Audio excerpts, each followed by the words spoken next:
ഇംഗ്ലണ്ടില് പരിശുദ്ധമായ എല്ലാവരും അവരാൽ ആഘോഷിക്കുന്ന ആഗ്രഹിക്കുന്ന ഏറ്റവും വലിയ കൊട്ടാരം, 1000 വർഷം പഴക്കമുള്ള കൊട്ടാരത്തിന്റെ ഉള്ളിൽ VVIPകൾ മാത്രം വരുന്ന സെന്റ് ജോർജ് എന്നറിയപ്പെടുന്ന അവരുടെ കൊട്ടാരത്തിന്റെ ഹാളിനകത്ത് ഒരിക്കലും നടക്കാത്ത ഒരു സംഭവം നടന്നു. മുസ്ലിം സമുദായത്തെ വിളിച്ചു കൊണ്ടുവന്ന് അവിടെ ഇഫ്താർ സംഗമം ഈ റമദാനിൽ നടത്തിയെങ്കിൽ ഇന്നേ വരെ ചരിത്രത്തിൽ അങ്ങനെ ഒരു സംഭവം രേഖപ്പെടുത്തിയിട്ടില്ല. വർഷങ്ങളായി ആ പരിശുദ്ധമായ റമദാനിനെ ആദരിച്ചുകൊണ്ട് ബഹുമാനിച്ചുകൊണ്ട് ആ ക്രൈസ്തവ സഹോദരങ്ങൾ പണ്ഡിതന്മാരെ കൊണ്ടുവരിക മാത്രമല്ല, മഗ്രിബ് നമസ്കാരത്തിന്റെ ബാങ്ക് വിളിച്ച് ഇഖാമത്ത് കൊടുത്ത് അവിടെ ജമാഅത്തായിട്ട് നമസ്കരിക്കാനുള്ള സൗകര്യം ഇംഗ്ലണ്ടിലെ കൊട്ടാരത്തിൽ ഈ ബഹുമാനപ്പെട്ട അതിന്റെ ഭരണാധികാരികൾ ഉത്തരവാദിത്തപ്പെട്ടവർ അതിനുള്ള അവകാശം നൽകിയെങ്കിൽ, അവസരം നൽകിയെങ്കിൽ, ആദരവായ റസൂലുള്ളാഹി തങ്ങൾ പറഞ്ഞത് എത്ര യാഥാർത്ഥ്യമാണ്. ന്യൂനപക്ഷമായ മുസ്ലിം സമുദായത്തിന്റെ മുന്നിൽ വെച്ച് മക്കയുടെ കഅബയുടെ ഖില്ല പിടിച്ചിട്ടാണ് പറഞ്ഞത്, നിങ്ങൾ വിഷമിക്കരുത്, നിങ്ങൾ പ്രയാസപ്പെടരുത്, ഇൻഷാ അല്ലാഹ് ഒരു കാലഘട്ടം വരും ഓരോ കുടിലിലും കൊട്ടാരത്തിന്റെ ഉള്ളിലും ഈ പരിശുദ്ധമായ ദീൻ അവിടെ എത്തും, അള്ളാഹുവിന്റെ തൗഹീദിന്റെ വചനം അവിടെ മുഴങ്ങിക്കേൾക്കും. അങ്ങനെ ഒരു സാഹചര്യം ഉണ്ടാകാതെ ലോകം അസ്തമിക്കൂല എന്ന് ലോകത്തിന്റെ പ്രവാചകൻ മുത്ത് മുഹമ്മദ് മുസ്തഫ. ഇന്ന് നമ്മുടെ മഹത്തായ ഇന്ത്യ രാജ്യം മതേതര രാഷ്ട്രം എന്നറിയപ്പെടുന്ന ഇന്ത്യ രാജ്യത്ത് 8 നൂറ്റാണ്ട് കാലം മുസ്ലിം ലോകം മുസ്ലിമീങ്ങളാണ് ഭരിച്ചിരുന്നത്. ആ മുസ്ലിമീങ്ങൾ ഭരിച്ചിരുന്നിട്ട് എന്തെല്ലാം ഇന്ത്യക്ക് സമ്മാനിച്ചു. ബ്രിട്ടീഷുകാരെ ഈ രാജ്യത്ത് നിന്ന് കെട്ടുകെട്ടിക്കാനുള്ള പണിയെടുത്തതിലെ ബഹുഭൂരിപക്ഷവും അതിനുവേണ്ടി പ്രവർത്തിച്ച ചരിത്രം പരിശോധിച്ചാൽ കാണാം. ചരിത്രത്തെ ആർക്കും മറച്ചു വെക്കാൻ പറ്റൂല. അതിനകത്ത് കൈകടത്തലുകൾ നടത്തി ഇസ്ലാമിക ചരിത്ര സത്യങ്ങളെ തുടച്ചു നീക്കിയിട്ടല്ലാതെ അതിന്റെ യാഥാർത്ഥ്യം പരിശോധിച്ചു നോക്കിയാൽ ഇന്ത്യ രാജ്യത്തിന് വേണ്ടിയിട്ടാണ്, മുസ്ലിമീങ്ങൾക്ക് വേണ്ടിയിട്ടല്ല. ഇന്ത്യയുടെ പവിത്രത കാത്തു സൂക്ഷിക്കാനാണ് മുൻഗാമികളായ നമ്മുടെ നേതാക്കന്മാർ ബ്രിട്ടീഷുകാർക്കെതിരെ ഇവിടെ യുദ്ധം ചെയ്തത്.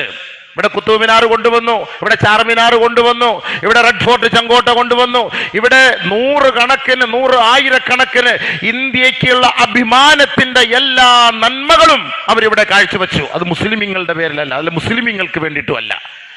മഹാനായ ടിപ്പു സുൽത്താൻ റഹ്മത്തുള്ളാഹിയുടെ ചരിത്രം പരിശോധിച്ച് നോക്ക്, ആർക്കിയോളജിക്കൽ പോയി പരിശോധിച്ചാൽ കാണാം. എത്രയോ അമ്പലങ്ങൾക്ക് സ്ഥലം കൊടുക്കുകയും ആ അമ്പലങ്ങളിലുള്ള പൂജാരിമാർക്കുള്ള ഭക്ഷണവും അവർക്കുള്ള വേതനവും കൊടുക്കാൻ എഴുതി വെക്കുകയും സ്വർണ്ണ വെള്ളി തളികകൾ മഹാനായ ടിപ്പുവിനാൽ സമ്മാനിക്കപ്പെട്ടത് എന്ന് വരെ എഴുതി വെക്കപ്പെട്ട ചരിത്രം ഇന്ന് നമുക്ക് കാണാം. അദ്ദേഹം ഒരു തീവ്രവാദി ഭീകരവാദി ആയതുകൊണ്ടാണോ? ശ്രീരംഗപട്ടണത്തിൽ അദ്ദേഹത്തിന്റെ കോട്ടയ്ക്കകത്ത് തന്നെ 2-3 അമ്പലങ്ങളുണ്ട്. സുബഹി നമസ്കാരം കഴിഞ്ഞ് അദ്ദേഹം പോയി പൂജാരിമാരുമായിട്ട് അവിടുത്തെ ആവശ്യങ്ങളെ കുറിച്ച് ചർച്ച ചെയ്യും. അദ്ദേഹത്തിന് ഒരു ഹിന്ദുക്കളോടോ അല്ലെങ്കിൽ മറ്റു മതക്കാരുടെ വിരോധമുള്ളതിന്റെ പേരിലാണോ? ഒരിക്കലുമല്ല. നങ്കപ്പള്ളി എന്ന കർണാടകയിലെ 2 സ്ഥലം ഞങ്ങൾക്ക് അമ്പല നിവാസികൾ പോയിട്ട് പറഞ്ഞു ഉത്സവത്തിന് സ്ഥലമില്ല എന്ന് പറഞ്ഞപ്പോ ആ ഗൊല്ലപ്പള്ളി എന്ന് പറയുന്ന താലൂക്ക് മുഴുവനും അദ്ദേഹം വാങ്ങി അവർക്ക് വേണ്ടി എഴുതി കൊടുത്തു. ഹിന്ദു സഹോദരങ്ങൾക്ക് വേണ്ടി എഴുതി കൊടുത്തു, ഹിന്ദുക്കൾക്ക് വേണ്ടി എഴുതി കൊടുത്തു. ഇന്ന് ഒരിടത്തും പോയത് ഞങ്ങളുടെ ടിപ്പു സമ്മാനിച്ചതാണ്, അല്ലെങ്കിൽ ഔറംഗസീബ് സമ്മാനിച്ചതാണ്, അത് ഞങ്ങളുടെ മുൻഗാമികൾ സമ്മാനിച്ചതാണ്, ആ സ്ഥലം ഞങ്ങൾക്ക് അവകാശപ്പെട്ടതാണ്, അത് ഞങ്ങളുടേതാണ് എന്ന് പറഞ്ഞ് ഇന്ന് വരെ ഒരു മുസ്ലിമും ഒരിടത്തും സമരം ചെയ്യാറുമില്ല, കുത്തിയിരിക്കാറുമില്ല. ഐക്യമാണ്, സാഹോദര്യമാണ്. നമ്മൾ മനസ്സിലാക്കണം, മഹത്തായ ഇന്ത്യ രാജ്യം അതിന്റെ പൈതൃകം അതായിരുന്നു. ഇവിടെ ഒരു ഹിന്ദു ആകട്ടെ, മുസ്ലിം ആകട്ടെ, ക്രൈസ്തവനാകട്ടെ, ഇനി ജൂതനാകട്ടെ, ആരുമാകട്ടെ, എല്ലാവരും ഏകോദര സഹോദരങ്ങളെ പോലെ ഐക്യത്തിന്റെ മക്കളായി ജീവിച്ച പാരമ്പര്യമാണ് ഇന്ന് വരെ നമ്മൾ കണ്ടത്. എന്നാൽ നമുക്ക് വളരെ വേദനാജനകമായ ഒരു അവസ്ഥയാണ് ഇന്ന് നമ്മുടെ ഭരണകൂടത്തിൽ നിന്ന് നമുക്ക് കാണുന്നത്. വളരെ വിഷമമുണ്ട്, പ്രയാസമുണ്ട്. മുസ്ലിം സമുദായത്തെ അവഗണിക്കുകയും എല്ലാ മേഖലകളിലും ഒരു പെരുന്നാൾ വന്നാലും ഒരു റമദാൻ വന്നാലും ബഹുമാനപ്പെട്ട പ്രധാനമന്ത്രി അടക്കം ഒരു ആശംസ പോലും പറയാൻ മടിക്കുന്ന ഒരു കാലഘട്ടത്തിലേക്ക് ഇന്ന് നമ്മളെ വളരെ വളരെ നിന്ദ്യമായി നിരാശരാക്കി നമ്മളെ മാറ്റിയിരിക്കുന്ന ഒരു സാഹചര്യം നമുക്ക് കാണാൻ കഴിയും. നമുക്കറിയാലോ, നമ്മുടെ ഇവിടെ നാട്ടിൽ നടക്കുന്ന ഹൈന്ദവരുടെ ആഘോഷങ്ങൾക്ക് എല്ലാ വാതിലുകളും തുറന്നിട്ട് കൊടുത്തുകൊണ്ട് നമ്മുടെ പള്ളിയും ഈ സിറ്റിയിലുള്ള മുഴുവൻ മുസ്ലിം പള്ളികളും എല്ലാവരും അതിനുള്ള അവസരങ്ങൾ ഒരുക്കുമ്പോൾ ഇതേ ഇന്ത്യ രാജ്യത്തിൽ തന്നെയാണ് മുസ്ലിം സമുദായം ആരെയും വേദനിപ്പിക്കാൻ, ഒരു പള്ളിക്കാരും ഒരു കമ്മിറ്റിക്കാരും ആരെയും വിഷമിപ്പിക്കാൻ പോകാതിരിക്കുന്ന ഒരു സാഹചര്യത്തിൽ പോലും ഹോളിയുടെ ആഘോഷത്തിന്റെ പേരിൽ എത്രയോ മുസ്ലിം പള്ളികൾ മുഴുവനും ടാർപ്പകൾ കൊണ്ട് മറച്ചിട്ട് ഈ രാജ്യത്ത് ഭീകരവാദവും തീവ്രവാദവും സൃഷ്ടിക്കുന്നത് ആരാണെന്ന് ബുദ്ധിയുള്ളവൻ മനസ്സിലാക്കട്ടെ. ഏതെങ്കിലും ഒരു മുസ്ലിം സമുദായത്തിൽപ്പെട്ടവർ, ഏതെങ്കിലും ഒരു ഹോളി ആഘോഷിക്കുന്നവരെ, അതല്ലെങ്കിൽ ശിവരാത്രി ആഘോഷിക്കുന്നവരെ, അതല്ലെങ്കിൽ ദീപാവലി ആഘോഷിക്കുന്നവരെ അങ്ങോട്ട് പോയി അടിച്ചോ തകർത്തോ നശിപ്പിച്ചതായ ചരിത്രം നമ്മൾക്കറിയില്ല. അതൊന്നും നമ്മൾ ഇന്ന് വരെ കണ്ടിട്ടില്ല. നമ്മുടെ നാട്ടിലും ഈ ആഘോഷങ്ങളെല്ലാം ഉണ്ട്, ഇവിടെയും ഹിന്ദുക്കളുണ്ട്. എത്രയോ ഹിന്ദു സഹോദരി സഹോദരങ്ങൾ അടക്കമാണ് നമ്മുടെ പള്ളിയുടെ തിരുമുറ്റത്ത് വന്നിട്ട് ഞങ്ങളുടെ ഈ ജമാഅത്തുകാർ, ഈ പള്ളിക്കാർ ഞങ്ങൾക്ക് വേണ്ട സൗകര്യങ്ങളൊക്കെ ചെയ്തു തന്നു എന്ന് അവർ പരസ്യമായി പറയണമെങ്കിൽ ഈ മുസ്ലിം സമുദായം അവരോട് കാണിച്ച മാന്യത അതാണ്. ഇതാര് പഠിപ്പിച്ചു? ഞങ്ങളുടെ പ്രവാചകൻ മുത്ത് മുഹമ്മദ് മുസ്തഫ സല്ലല്ലാഹു അലൈഹി വസല്ലമ തങ്ങളുടെ മദീന പള്ളിയിലാണ് അമുസ്ലിമീങ്ങൾ കടന്നു വന്നത്. പരിശുദ്ധമായ മദീന പള്ളിയാണ്. ഒരു റക്അത്ത് നിസ്കരിച്ചാൽ 50,000 എന്നും 1000 എന്നും പ്രതിഫലമുള്ള ആ മദീന പള്ളിയിലേക്കാണ് കടന്നു വന്നത് ക്രൈസ്തവ പുരോഹിതന്മാർ. അവിശ്വാസികൾ അമുസ്ലിമീങ്ങൾ കടന്നു വന്നപ്പോ ആ മദീന പള്ളിക്കകത്തേക്ക് അവരെ സ്വീകരിച്ച് കയറ്റിയിരുത്തി അവർക്ക് വേണ്ട സൗകര്യം ചെയ്തു കൊടുത്ത പാരമ്പര്യമാണ് പരിശുദ്ധ പ്രവാചകന്റെ പാരമ്പര്യം. ആരെയും അവിടെ വേദനിപ്പിച്ചില്ല, ആട്ടി ഓടിച്ചു വിട്ടില്ല, അവരെ ആക്ഷേപിച്ചില്ല, ആക്രോശിച്ചില്ല. അവരോടൊപ്പം ഇരുന്ന് സ്നേഹസല്ലാപം നടത്തി, സ്നേഹസംവാദം നടത്തി. ആരാധനയുടെ സമയമായപ്പോൾ അവർ തിരുനബി പ്രവാചകനോട് പറഞ്ഞു, ഞങ്ങളുടെ ദൈവത്തെ ആരാധിക്കാൻ സമയമായെന്ന് പറഞ്ഞപ്പോ അതേ മസ്ജിദുൻ നബവി രണ്ടായിട്ട് ഓഹരി ചെയ്ത് ഒരു ഭാഗത്ത് മുസ്ലിമീങ്ങളും മറുഭാഗത്ത് അമുസ്ലിമീങ്ങളും നമസ്കരിച്ച് ലോകത്ത് ഐക്യം സാഹോദര്യം കാട്ടിക്കൊടുത്ത മതത്തിന്റെ നേതാവാണ് ലോകത്തിന്റെ അനുഗ്രഹീന്ദ്രനായ പ്രവാചകൻ സല്ലല്ലാഹു അലൈഹി വസല്ലം. ആ പ്രവാചകനാണ് പറഞ്ഞത്, നിങ്ങൾ വിഷമിക്കണ്ട, ത്യാഗത്തിന്റെ തീച്ചൂളയിൽ വെന്തുരുകപ്പെട്ട സഹാബാക്കളെ കൊണ്ട് ഈ പരിശുദ്ധമായ ദീൻ ലോകത്തിന്റെ ഓരോ മുക്കുമൂലകളിലും കോട്ടകൊത്തളങ്ങളിലും കടന്നു ചെല്ലും. ഇൻഷാ അല്ലാഹ് അത് കടന്നു ചെല്ലാതെ ലോകം അസ്തമിക്കൂല എന്ന് പരിശുദ്ധ പ്രവാചകൻ പറഞ്ഞെങ്കിൽ, ഇംഗ്ലണ്ടിലെ ഏറ്റവും വലിയ കൊട്ടാരം, 1000 വർഷം പഴക്കമുള്ള കൊട്ടാരത്തിന്റെ ഉള്ളിൽ അവിടെ ഇഫ്താർ സംഗമം ഈ റമളാനിൽ നടത്തിയെങ്കിൽ ഇന്നേ വരെ ചരിത്രത്തിൽ അങ്ങനെ ഒരു സംഭവം രേഖപ്പെടുത്തിയിട്ടില്ല. വർഷങ്ങളായി ആ പരിശുദ്ധമായ റമളാനിനെ ആദരിച്ചുകൊണ്ട് ബഹുമാനിച്ചുകൊണ്ട് ആ ക്രൈസ്തവ സഹോദരങ്ങൾ പണ്ഡിതന്മാരെ കൊണ്ടുവരിക മാത്രമല്ല, മഗ്രിബ് നമസ്കാരത്തിന്റെ ബാങ്ക് വിളിച്ച് ഇഖാമത്ത് കൊടുത്ത് അവിടെ ജമാഅത്തായിട്ട് നമസ്കരിക്കാനുള്ള സൗകര്യം ഇംഗ്ലണ്ടിലെ കൊട്ടാരത്തിൽ ഈ ബഹുമാനപ്പെട്ട അതിന്റെ ഭരണാധികാരികൾ, ഉത്തരവാദിത്തപ്പെട്ടവർ അതിനുള്ള അവകാശം നൽകിയെങ്കിൽ, അവസരം നൽകിയെങ്കിൽ, ആദരവായ റസൂലുള്ളാഹി തങ്ങൾ പറഞ്ഞത് എത്ര യാഥാർത്ഥ്യമാണ്. ന്യൂനപക്ഷമായ മുസ്ലിം സമുദായത്തിന്റെ മുന്നിൽ വെച്ച് മക്കയുടെ കഅബയുടെ ഖില്ല പിടിച്ചിട്ടാണ് പറഞ്ഞത്, നിങ്ങൾ വിഷമിക്കരുത്, നിങ്ങൾ പ്രയാസപ്പെടരുത്, ഇൻഷാ അല്ലാഹ് ഒരു കാലഘട്ടം വരും ഓരോ കുടിലിലും കൊട്ടാരത്തിന്റെ ഉള്ളിലും ഈ പരിശുദ്ധമായ ദീൻ അവിടെ എത്തും. അള്ളാഹുവിന്റെ തൗഹീദിന്റെ വചനം അവിടെ മുഴങ്ങിക്കേൾക്കും. അങ്ങനെ ഒരു സാഹചര്യം ഉണ്ടാകാതെ ലോകം അസ്തമിക്കൂല എന്ന് ലോകത്തിന്റെ പ്രവാചകൻ മുത്ത് മുഹമ്മദ് മുസ്തഫ. യുരീദൂന ലിയുത്ഫിഉ നൂറല്ലാഹി ബിഅഫ്വാഹിഹിം വല്ലാഹു മുതിമ്മു നൂറഹു വലൗ കരിഹൽ കാഫിറൂൻ വലൗ കരിഹൽ മുശ്രികൂൻ. ആരെല്ലാം എതിർത്താലും, ആരെല്ലാം ദേഷ്യപ്പെട്ടാലും, ആരെല്ലാം പുച്ഛിച്ചു തള്ളിയാലും, ആരെല്ലാം അവഹേളിച്ചാലും, ആരെല്ലാം പരിശുദ്ധമായ ഇസ്ലാമിന്റെ പ്രകാശത്തെ തകർക്കാൻ ശ്രമിച്ചാലും അല്ലാഹു സുബ്ഹാനഹു വ തആല അവർക്കിടയിൽ ഇത് കത്തിക്കും എന്ന് പരിശുദ്ധ പ്രവാചകന്റെ നാവിലൂടെ ഇത് അറിയിച്ചിട്ടുണ്ടെങ്കിൽ അതിന്റെ വെപ്രാളമാണ് ഇന്ന് ലോകത്ത് മുസ്ലിം സമുദായത്തോടുള്ള ഈ ഒരു ആക്രോശം. അല്ലാതെ മുസ്ലിമീങ്ങളാരെയും വേദനിപ്പിച്ചതിന്റെ പേരിലല്ല. ഇസ്ലാം എന്ന് പറഞ്ഞാൽ തന്നെ സിൽം, സമാധാനം, സന്തോഷം എന്നാണ് അതിന്റെ അർത്ഥം. ഒരു മുസ്ലിം അടുത്ത മുസ്ലിമിനെ കാണുമ്പോ കൈപിടിക്കുന്നു. ഇന്ന് നമ്മൾ ഇന്നത്തെ പെരുന്നാൾ ആഘോഷം കഴിഞ്ഞ് നോക്കുവിൻ സുഹൃത്തുക്കളെ, കെട്ടിപ്പിടിക്കുകയും മുസാഫഹത്ത് ചെയ്യുകയും ഹസ്തദാനം നടത്തുകയും ആലിംഗനം നടത്തുകയും അവരുടെ നെഞ്ചോട് നെഞ്ച് തോളോട് തോൾ ചേർന്ന് അവരുടെ സങ്കടങ്ങൾ, വിഷമങ്ങൾ, പ്രയാസങ്ങൾ പറഞ്ഞു തീർക്കുകയും ഒക്കെ ചെയ്യുന്ന ഒരു ആനന്ദം, ഇതേപോലെ ഒരു സന്തോഷം ലോകത്തെവിടെയാ കാണാൻ കഴിയുക? മാത്രമല്ല, ഇന്നലെ എന്താ ഇസ്ലാം പഠിപ്പിച്ചത്? നിങ്ങൾ മാസപ്പിറവി കണ്ടോ? ആ മാസപ്പിറവി കണ്ടെങ്കിൽ, പെരുന്നാളിന്റെ മാസപ്പിറവി കണ്ടെങ്കിൽ നിങ്ങൾ നിങ്ങളുടെ നാട്ടിലുള്ള സാധുക്കൾ അവര് നാളെ പെരുന്നാൾ ആഘോഷിക്കേണ്ടവരാണ്. അവർക്ക് മാംസമുണ്ടോ, അവർക്ക് ഭക്ഷണമുണ്ടോ, അവർക്ക് അരിയുണ്ടോ എന്ന് നിങ്ങൾ അന്വേഷിക്കണം. അതുകൊണ്ട് ഓരോരുത്തരും ആ സാധുക്കളെ പോയി കണ്ടിട്ട് അവർക്കുള്ള നാളത്തെ ഭക്ഷണം കൊടുക്കണം. സകാത്തുൽ ഫിത്ർ എന്ത് എന്നും അത് ഇന്നലെ തന്നെ കൊടുത്തിട്ട് നിങ്ങൾ പള്ളിയിൽ നമസ്കരിക്കാൻ വരാവൂ എന്നുപോലും പരിശുദ്ധ പ്രവാചക ലോകത്തോട് പഠിപ്പിച്ചു. എന്തിനാണ്? ഒരാളും പട്ടിണി കിടക്കരുത്, ഒരാളും പട്ടിണി കിടക്കരുത്. പരിശുദ്ധ പ്രവാചകന്റെ രീതി അതായിരുന്നു. യത്തീമായ കുഞ്ഞ്, അനാഥനായ കുട്ടി, ആ അനാഥനായ കുട്ടി പെരുന്നാൾ നമസ്കാരത്തിന്റെ പെരുന്നാൾ ദിവസത്തിൽ പൊട്ടിക്കറിയുമ്പോ വസ്ത്രമില്ല, ഉപ്പയില്ല, ആരുമില്ല. ആ കുട്ടിയെ കൂട്ടിക്കൊണ്ടുവന്ന് തലോടിയിട്ട് പുതുവസ്ത്രം ധരിപ്പിച്ചു കൊടുത്ത് നെറ്റിത്തടത്തിൽ ചുംബിച്ച് യത്തീമായ മക്കളെ സഹായിക്കുന്നവൻ, അനാഥനെ സഹായിക്കുന്നവൻ, ഞാനും അവനും സ്വർഗത്തിൽ ഇതുപോലെയാണെന്ന് രണ്ടുവിരൽ ചേർത്ത് വെച്ച് ലോകത്തോട് പഠിപ്പിച്ചിട്ട് അനാഥൻ ആരുടെ കുട്ടിയുമാകട്ടെ, അത് മുസ്ലിമിൻ്റെതാകട്ടെ ആരുടെയുമാകട്ടെ, അനാഥക്കുട്ടി എന്നാണ് പറഞ്ഞത്. അയൽപക്കക്കാരൻ പട്ടിണി കിടന്നാൽ എന്നാ പറഞ്ഞത്? അയൽപക്കക്കാരനായ മുസ്ലിം പട്ടിണി കിടന്നു എന്നല്ല പറഞ്ഞത്. അയൽപക്കക്കാരനെ വിശ്വാസി പട്ടിണി കിടന്നു എന്നല്ല പറഞ്ഞത്. അയൽപക്കക്കാരൻ ആരുമാകട്ടെ, അവർ പട്ടിണി കിടന്നാൽ വയറ് നിറച്ച് നമ്മൾ ഭക്ഷിക്കരുത്. നമ്മുടെ ഭക്ഷണത്തിൽ കുറച്ച് വെള്ളം കൂട്ടിച്ചേർത്ത് അവർക്ക് കൂടെ നമ്മൾ ഷെയർ ചെയ്യണം, അവരെ കൂടെ നമ്മൾ ആ ഭക്ഷണത്തിൽ ക്ഷണിക്കണമെന്ന് പഠിപ്പിച്ച ലോകത്തിന്റെ പ്രവാചകനാണോ ഇവിടെ ഭീകരവാദി? അവരുടെ അനുയായികളാണ്, നമ്മളാണോ ഭീകരവാദി? നമ്മൾ പരസ്പരം കാണുമ്പോൾ അസ്സലാമു അലൈക്കും, നിനക്ക് സമാധാനം ഉണ്ടാകട്ടെ, ലോകത്ത് സമാധാനം ഉണ്ടാകട്ടെ.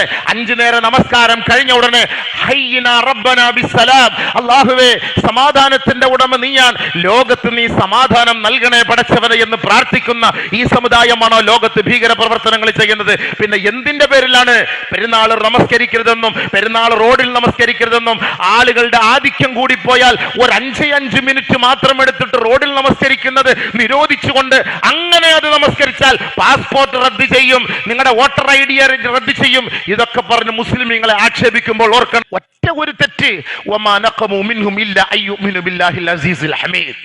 ആരാധനക്കർഹൻ അല്ലാഹു അല്ലാതെ മറ്റാരെയും ആരാധിക്കില്ല, അതാണ് ഒറ്റ തെറ്റ്.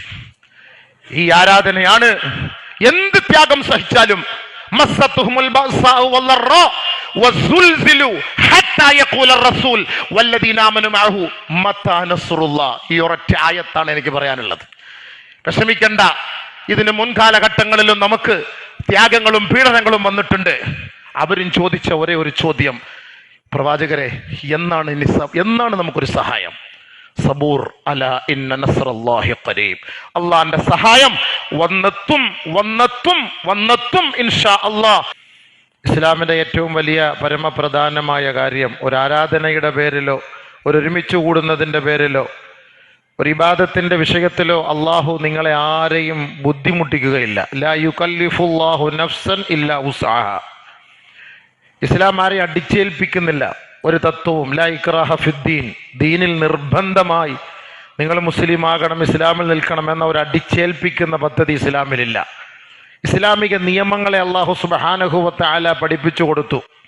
അത് നബിതങ്ങളുടെ നാവിലൂടെ ലോകത്ത് എല്ലാ മേഖലകളിലും സമസ്ത മണ്ഡലങ്ങളിലും അത് എത്തിച്ചു കൊടുത്തു. ദീൻ വളരെ ലളിതമാണ്.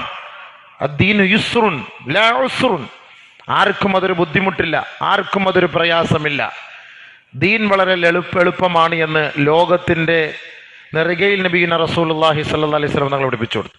വളരെ ന്യൂനപക്ഷമായിരുന്ന നബിയും സഹാബാക്കളും പരിശുദ്ധമായ മദീനയുടെ, പരിശുദ്ധമായ മക്കയുടെ ആ കഅബാലയത്തിന്റെ മുന്നിൽ പോയി നിൽക്കുമ്പോൾ വെറും ന്യൂനപക്ഷങ്ങൾ മാത്രമായിരുന്നു. അങ്കുലി പരിമിതമായ നബിയും സഹാബാക്കളുമാണ്.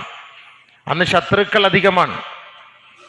10,000-കണക്കിന് ശത്രുക്കളുടെ നടുവിൽ നിന്നിട്ടാണ് നബി സല്ലല്ലാഹു അലൈഹി വസല്ലമ തങ്ങൾ പറഞ്ഞത്, ലാ യദറു അലാ ബൈത്തിൻ വലാ മദരിൻ ഇല്ലാ അദ്ഖലഹുല്ലാഹു ഹാദാ ദീനൽ ഖയ്യിം ബിഇസ്സി ഇസ്സത്തിൻ വദുല്ലി ദില്ലത്തിൻ ഔ കമാ ഖാല അലൈഹി സ്വലവാത്തു വതസ്ലീമാത്ത്.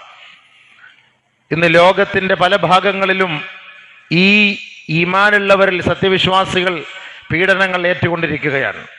അത് ഇന്ന് തുടങ്ങിയ കഥയല്ല. നബി സല്ലല്ലാഹു അലൈഹി വസല്ലമ തങ്ങൾ പരിശുദ്ധമായ മക്കയിൽ ഈ ദീനിന്റെ പ്രബോധനാർത്ഥം വന്ന കാലഘട്ടം മുതലേ 40 വയസ്സ് വരെ വിശ്വസ്തൻ, നല്ലവൻ, സത്യസന്ധൻ എന്ന് പറയുന്ന അതേ നാവ് കൊണ്ട് തന്നെ അഹങ്കാരി, തമ്മാടി, മജ്നൂൻ, ഭ്രാന്തൻ എന്ന് വിളിക്കുന്ന ഒരവസ്ഥയിലേക്ക് ആ ജനങ്ങൾ എത്തിയെങ്കിൽ നബീന റസൂലുള്ളാഹി സ്വല്ലല്ലാഹു അലൈഹി വസല്ലമ തങ്ങൾ എന്താണ് അവിടെ ചെയ്തത്? ആരെയും തമ്മിലടിപ്പിക്കുകയോ ഭീകരപ്രവർത്തനങ്ങൾ നടത്തുകയോ മതസ്വാതന്ത്ര്യത്തിന് വിഘാതം നിൽക്കുകയോ ആരാധനാലയങ്ങൾ അടിച്ചു തകർക്കുകയോ സത്യവിശ്വാസികളെ ആരാധനയിൽ തടയുക, ഇതൊന്നുമല്ല നബി തങ്ങൾ ചെയ്തത്. ആദരവായ റസൂലുള്ളാഹി സ്വല്ലല്ലാഹു അലൈഹി വസല്ലമ തങ്ങൾ ആരാധനക്കർഹൻ അല്ലാഹു അല്ലാതെ മറ്റാരുമില്ല എന്ന് ഉറക്കെ പ്രഖ്യാപിച്ചു. ആ ഒരു പ്രഖ്യാപനത്തിന്റെ പേരിലാണ് അന്നു മുതൽ ഇന്നുവരെയും ഇനിയും ഖിയാമത്ത് നാൾ വരെയും ഈ മുസ്ലിം ലോകങ്ങൾ പീഡനങ്ങൾ ഏറ്റുവാങ്ങുന്നത്. അതല്ലാതെ ഒരു ഭീകരവാദികളായതുകൊണ്ടല്ല, തീവ്രവാദികളായതുകൊണ്ടല്ല. ലോകത്ത് പരിശുദ്ധമായ മതം, ഇസ്ലാമിക ചൈതന്യം അത് കാഴ്ചവെച്ചതുപോലുള്ള സ്വാതന്ത്ര്യം ലോകത്ത് ഒരു പ്രസ്ഥാനത്തിനും അവകാശപ്പെടാൻ കഴിയില്ല. അതായിരുന്നു പരിശുദ്ധമായ ഇസ്ലാമിന്റെ തത്വം. ആദരവായ റസൂലുള്ളാഹി സ്വല്ലല്ലാഹു അലൈഹി വസല്ലമ തങ്ങൾ മക്കയിൽ നിന്ന് മദീനയിലേക്ക് വരുമ്പോൾ വലിയ പ്രമുഖരായ രണ്ട് ഗോത്രക്കാരായിരുന്നു ഔസ് ഖസ്റജ്. 100 വർഷം 120 വർഷത്തോളം തമ്മിലടിച്ചവരായിരുന്നു. വഅതസിമു ബിഹബ്ലില്ലാഹി ജമീഅ. അല്ലാഹുവിന്റെ റസൂൽ സല്ലല്ലാഹു അലൈഹി വസല്ലമ തങ്ങൾ അവരുടെ മുന്നിൽ ഐക്യം, സാഹോദര്യം, സൗഹാർദ്ദം എന്തെന്ന് പഠിപ്പിച്ചു കൊടുത്തു. വദ്കുറു നിഅമത്തല്ലാഹി അലൈക്കും ഇദ് കുൻതും അഅദാഅൻ ഫഅല്ലഫ ബൈന ഖുലൂബിക്കും ഫഅസ്ബഹ്തും ബിനിഅമതിഹി ഇഖ്വാന വകുൻതും അലാ ശഫാ ഹുഫ്റത്തിൻ ഫഅൻഖദകും മിനൻ നാർ. അള്ളാഹുവിന്റെ റസൂൽ സല്ലല്ലാഹു അലൈഹി വസല്ലമ തങ്ങൾ ആ തമ്മിലടിച്ച ഇരു ഗോത്രങ്ങളെ കൈക്ക് പിടിച്ച് ഒരു തസ്ബീഹ് മണിയുടെ മുത്തുമാല പോലെ കോർത്തിണക്കി. ആ ഔസ് ഖസ്റജ് ഗോത്രത്തിൽ നിന്നും കൂടുതലും ആളുകൾ അള്ളാഹുവിന്റെ റസൂലിനെ സ്വീകരിക്കുകയും പരിശുദ്ധമായ ദീനിനെ അംഗീകരിക്കുകയും വിശ്വാസികളായി മാറുകയും ചെയ്തു. അവരെ നോക്കിയിട്ടാണ് ഒരു സന്ദർഭത്തിൽ നബി സല്ലല്ലാഹു അലൈഹി വസല്ലമ തങ്ങൾ പറഞ്ഞത്, ഞാൻ ഈ മദീനയിലേക്ക് വരുമ്പോ നിങ്ങൾ തമ്മിലടിച്ചവരായിരുന്നു. 10 വർഷമോ 20 വർഷമോ 50 വർഷമോ 60 വർഷമോ അല്ല, 100 വർഷക്കാലത്തോളം തമ്മിലടിച്ച സമൂഹം. എന്തിന്റെ പേരിലാണ്? ഒരു പള്ളി പൊളിച്ചതിന്റെ പേരിലോ അമ്പലം പൊളിച്ചതിന്റെ പേരിലോ ക്രൈസ്തവ ചർച്ചുകളുടെ കുരിശ് തട്ടി ഉടച്ചതിന്റെ ഒന്നുമല്ല പേരിൽ, അല്ലെങ്കിൽ ലവ് ജിഹാദിന്റെ പേരിലോ ഒന്നുമല്ല, മതമാറ്റത്തിന്റെ പേരിലോ അല്ല. ഒരു ഒട്ടകം അതിരുകടന്ന് മേഞ്ഞതിന്റെ പേരിൽ സംവത്സരങ്ങളോളം യുദ്ധം ചെയ്ത ഗോത്രമാത്സര്യത്തിന്റെ ഉടമകളായിരുന്ന ആ ഔസ് ഖസ്റജിനെ ഒരൊറ്റ അച്ഛന്റെയും അമ്മയുടെയും ഉമ്മയുടെയും ബാപ്പയുടെയും മക്കളെ പോലെ കോർത്തിണക്കാൻ ലോകത്തിന്റെ പ്രവാചകന് കഴിഞ്ഞു. അല്ലാഹു അക്ബർ, അല്ലാഹു അക്ബർ, ലാ ഇലാഹ ഇല്ലല്ലാഹു അല്ലാഹു അക്ബർ, അല്ലാഹു അക്ബർ വലില്ലാഹിൽ ഹംദ്. അവരത് ഏറ്റെടുത്തു, അത് നെഞ്ചോട് ചേർത്ത് പിടിച്ചു. നബി സല്ലല്ലാഹു അലൈഹി വസല്ലം തങ്ങൾ അതാണ് അവരെ നോക്കിയിട്ട് പറഞ്ഞത്, നിങ്ങളൊക്കെ നരകത്തിന്റെ വക്കിലെത്തിയവരായിരുന്നു, വിരോധികളായിരുന്നു, ശത്രുക്കളായിരുന്നു. നിങ്ങളെ എല്ലാവരെയും അള്ളാഹുവിലേക്ക് അടുപ്പിച്ചുകൊണ്ട് നരകമുഖത്തിൽ നിന്ന് നിങ്ങളെ രക്ഷപ്പെടുത്തിയ ആ ഒരു സന്ദർഭം നിങ്ങൾ മറന്നു പോകരുത്. അതുകൊണ്ട് അള്ളാഹുവിന്റെ റസൂൽ പഠിപ്പിച്ചു, ഐക്യം മുറുകെ പിടിക്കും. ഒരിക്കലും പൊട്ടിപ്പോകാത്ത പാശമാണ് അള്ളാഹുവിന്റെ പാശം. അത് നിങ്ങൾ മുറുകെ പിടിക്കുക, അതിന് ഒരിക്കലും തകർച്ചയുണ്ടാകുകയില്ല. ഒരിക്കലും അത് തകർന്നു പോവുകയില്ല. ലോകത്ത് അല്ലാഹു സുബ്ഹാനഹു വ തആല നമ്മളെ പഠിപ്പിച്ചത് പരസ്പര സാഹോദര്യം നിലനിർത്താനാണ്. എവിടെയാണ് ഇന്ന് ലോകത്തിന്റെ ഏത് ഭാഗത്താണ് ഈ മുസ്ലിം ഉമ്മത്ത് ആരെ വേദനിപ്പിച്ചതിന്റെ പേരിലാണ് പീഡനങ്ങൾ ഏറ്റുവാങ്ങുന്നത്? നബി സല്ലല്ലാഹു അലൈഹി വസല്ലമ തങ്ങൾക്ക് മുമ്പ് മുതലേ തുടങ്ങിയ മുൻ കാലഘട്ടങ്ങളിലെ പ്രവാചകന്മാർക്ക് അനുഭവപ്പെട്ടത്, വമാ നഖമു മിൻഹും ഇല്ലാ അൻ യുഅ്മിനു ബില്ലാഹിൽ അസീസിൽ ഹമീദ്. സത്യവിശ്വാസികൾ ചെയ്ത ഒരേ ഒരു തെറ്റ് ലോകത്ത് അന്നു മുതൽ ഇന്ന് വരെ ഏറ്റെടുക്കേണ്ട ഈ പീഡനം, ഒരേ ഒരു തെറ്റ്, വമാ നഖമു മിൻഹും ഇല്ലാ അൻ യുഅ്മിനു ബില്ലാഹിൽ അസീസിൽ ഹമീദ്. സ്തുത്യർഹനായ അല്ലാഹുവിനെ അവർ വിശ്വസിച്ചു. ഇതാണ് ഞങ്ങളുടെ ദൈവം, ഇതാണ് ഞങ്ങളുടെ ആരാധ്യൻ, ഈ ഒരു ആരാധ്യനല്ലാതെ ഒരു ആരാധ്യനില്ല എന്ന് ലാ ഇലാഹ ഇല്ലല്ലാഹിൽ ഉറച്ചു വിശ്വസിച്ചതിന്റെ പേരിൽ പീഡനങ്ങളും ത്യാഗങ്ങളും പട്ടിണികളും ഉപരോധങ്ങളും ഏൽക്കേണ്ടി വന്നാൽ ബഹുമാനപ്പെട്ട പ്രവാചകൻ സല്ലല്ലാഹു അലൈഹി വസല്ലമ തങ്ങൾ പറഞ്ഞു, ഇസ്ലാമിനെ തഴുകിയവർ, ഇസ്ലാമിനെ പുൽകിയവർ, ഇസ്ലാമിലേക്ക് കടന്നു വന്നതിന്റെ പേരിൽ പച്ചപ്പരവതാനി വിരിച്ചു തന്ന് നിങ്ങളെ സ്വീകരിച്ച് കിടത്തി ഉറക്കുമെന്നല്ല ഇസ്ലാം പഠിപ്പിക്കുന്നത്. ഇസ്ലാമിലേക്ക് നിങ്ങൾ കടന്നു വന്നാൽ ത്യാഗങ്ങളുടെ തീച്ചൂളയായിരിക്കും നിങ്ങളെ പ്രതീക്ഷിച്ചിരിക്കുന്നത്. അത് ഏറ്റെടുക്കാൻ നിങ്ങൾക്ക് സന്നദ്ധതയുണ്ടെങ്കിൽ മാത്രം അള്ളാഹുവിനെ മുറുകെ പിടിക്കുക. ഈ ലോകം, മുസ്ലിം ലോകം ചെയ്ത ഒരേ ഒരു തെറ്റ് എന്ന് പറയുന്നത് അള്ളാഹുവിൽ വിശ്വസിച്ചു എന്നുള്ളതാണ്. അല്ല നമ്മൾ എന്ത് തെറ്റ് ചെയ്തു? ഇന്ന് ലോകത്ത് പീഡിപ്പിക്കപ്പെടുന്ന ഈ പാവപ്പെട്ട പതിനായിരക്കണക്കിന് ഹമാസിലെ, പതിനായിരക്കണക്കിന് അസ്സയിലെ, പതിനായിരക്കണക്കിന് ഫലസ്തീനിലെ മക്കളെ കൊന്നൊടുക്കുന്നത് എന്തിന്റെ പേരിലാണ്? അവരെന്ത് തെറ്റ് ചെയ്ത? ജനിച്ച കുഞ്ഞ്, ന്യൂ ബോൺ ബേബി, ഉമ്മാന്റെ മുലപ്പാല് കുടിച്ചുകൊണ്ടിരിക്കുന്ന ചോരക്കുഞ്ഞിനെ പോലും ഈ ദുനിയാവിൽ വെച്ച് വെക്കാതെ തകർത്ത് കളയുന്ന ഈ സയനിസ്റ്റുകൾ എന്തിന്റെ പേരിലാണ്? അവരെന്ത് തീവ്രവാദം ചെയ്തിട്ടാണ്? എന്ത് ഭീകരവാദം ചെയ്തിട്ടാണ്? നമ്മൾ ചിന്തിച്ചു നോക്കണം. ഒരു തീവ്രവാദവുമില്ല, ഭീകരവാദവുമില്ല. ഒരേ ഒരു കുറ്റം, അയ്യുമിനു ബില്ലാഹ്, അള്ളാഹുവിനെ വിശ്വസിച്ചു പോയി. ഇന്നും നമ്മൾ അങ്ങനെയാണ് അനുഭവിക്കുന്നത്.